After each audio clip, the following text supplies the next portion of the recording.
Okay, so Farhan, welcome. Today we are going to discuss about how to apply for masters in Sweden and particularly talking about the deadlines that are very nearby. And जिन जो students already मतलब prepare कर रहे हैं अपनी दूसरी countries में apply करने के लिए, तो उनके लिए बहुत नेसेसरी है बिकॉज आप अगर दूसरी कंट्रीज में ऑलरेडी जैसे जर्मनी में अप्लाई कर रहे हो या फिर कहीं इटली में अप्लाई कर रहे हो, तो आपके आपको सेम डॉक्यूमेंट्स के साथ यहाँ पे भी अप्लाई कर सकते हो। एंड जो एप्लीकेशन फीस लगती है वो 700 स्वीडिश क्रोन्स है, जो कि रफली 700 is equal to 7,000 Indian rupees. तो 7,000 इंडियन रुपीज देकर आप जो भी नियरेस्ट डेडलाइंस हैं, पांच एप्लीकेशंस में आप अप्लाई कर सकते हो।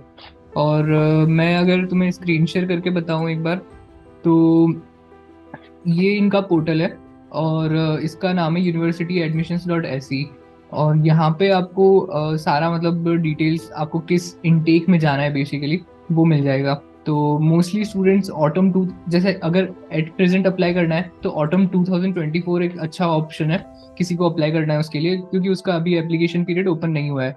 और इसका एप्लीकेशन पीरियड ओपन होता है बेसिकली 1 से। तो 1 से यहाँ पे सारे ओपन, बेसिकली ओपन दिखने लगेंगे ये सारे, ये जितने भी एप्लीकेशंस हैं। इसमें एक चीज़ ये ध्यान रखनी होती है स्टूडेंट्स को कि हमेशा 120 क्रेडिट्स के लिए अप्लाई करो।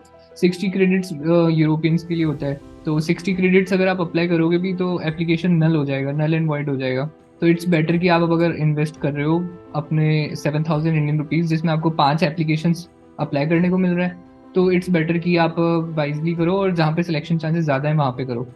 तो एट प्रेजेंट डेडलाइंस आपके पास स्प्रिंग 2024 की है। स्प्रिंग 2024 का सेमेस्टर स्टार्ट होता है 1 जनवरी से। अगर आपको लगता है कि आज अगस्त चल रहा है और आप अगर अभी अब तुरंत अप्लाई करके और एट प्रेजेंट अगर अप्लाई करके और जा सकते हो अगले साल जनवरी में सेमेस्टर स्टार्ट कर सकते हो। इट्स नॉट नेसेसरी कि आप जनवरी में ही लैंड करो, 12, 15, 13 जनवरी तक चल जाएगा। अगर 1 जनवरी से भी सेमेस्टर स्टार्ट हो रहा है तो अगर आप 20 दिन तक तो एक्सटेंड कर ही सकते हो वीजा के प्रोसेसिंग के कारण। तो इट्स फाइन, बट आपको सेलेक्ट कैसे करना है कि आप स्प्रिंग 2024 में गए, फाइंड कोर्सेज पे क्लिक किया, आपको सारे कोर्सेज 22 कोर्सेज जो अभी अवेलेबल है वो यहाँ दिख जाएंगे। उसमें से फिर हमें खाली प्रोग्राम चूज करना है, बिकॉज कोर्सेज तो बहुत कम क्रेडिट्स के होते हैं जो आप एनरोल होने के बाद उसको किसी यूनिवर्सिटी में एनरोल होने के बाद उसको अप्लाई करते हो, राइट।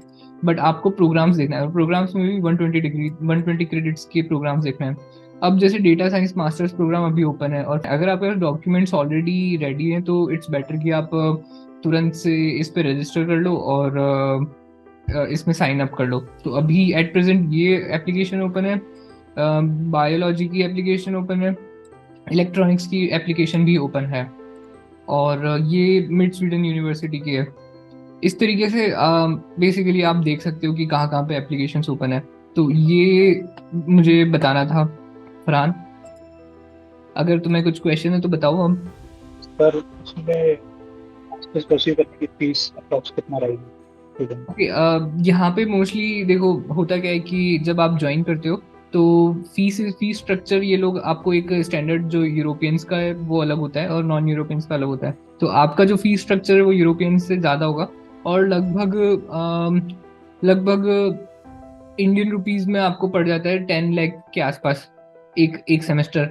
इसमें आपका रहना और बेसिकली ट्यूशन फीस दोनों कवर हो जाता है। तो 10 लाख इंडियन रुपीज एक सेमेस्टर का तो मान के चलो। बट मोस्टली स्टूडेंट्स क्या करते हैं कि जब जैसे ज्वाइन करने जा रहे हैं, राइट, तो वो लोग है ना रिसर्च असिस्टेंट, टीचिंग असिस्टेंट या पार्ट टाइम जॉब्स ढूंढ लेते हैं। तो लिविंग एक्सपेंसेस तो मीट हो ही जाता है और उसका दूसरा फायदा ये है कि तुम्हें अपना रिज्यूमे भी बिल्डअप करने को मिलता है, राइट। तो ये चीज़ें हैं।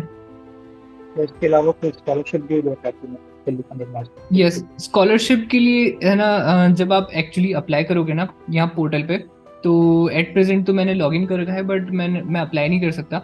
बट जब आप अप्लाई करने जाओगे किसी भी एप्लीकेशन पे, तो वहाँ पे वो ऑप्शंस पूछेंगे कि इस स्कॉलरशिप ओपन है, इस स्कॉलरशिप पे टिक मार्क करना है। दूसरी स्कॉलरशिप ओपन है, दूसरी स्कॉलरशिप पे टिक मार्क करना है। इस तरीके से हर यूनिवर्सिटी की अपनी एक स्कॉलरशिप्स है। तो अगर आपको लगता है कि आप स्कॉलरशिप में अप्लाई करना चाहते हैं तो डेफिनेटली एक सिंगल टिक करना है अप्लाई करते वक्त, वो भी इसी पोर्टल पे दिखेगा वो। सर इसमें जैसे इलेक्ट्रिकल इंजीनियरिंग को डोमेन देखे तो सर बात हुई थी, तो बोला कि प्रेफर जर्मन में US, उसके कंपेयर में स्वीडन कैसा है?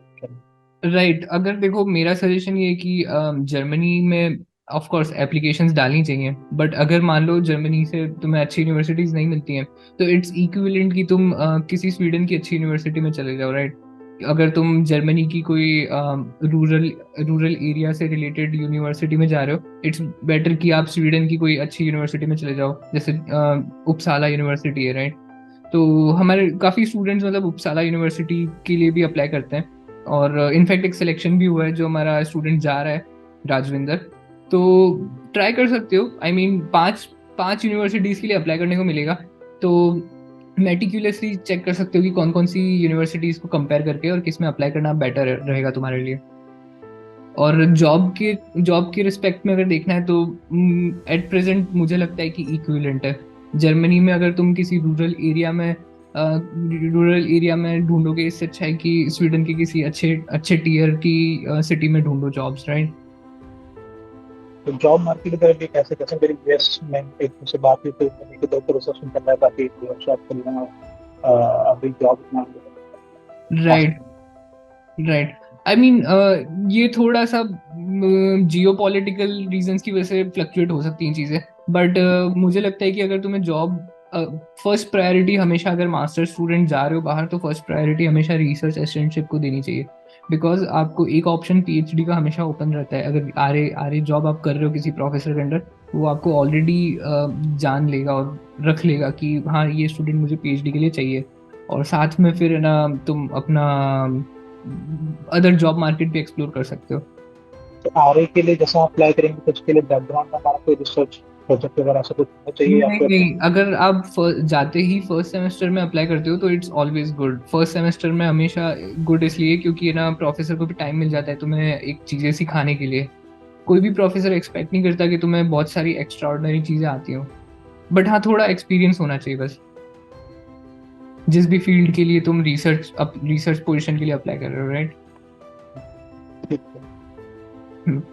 ठीक है फिर Farhan, thank you so much for joining and it was really nice talking to you.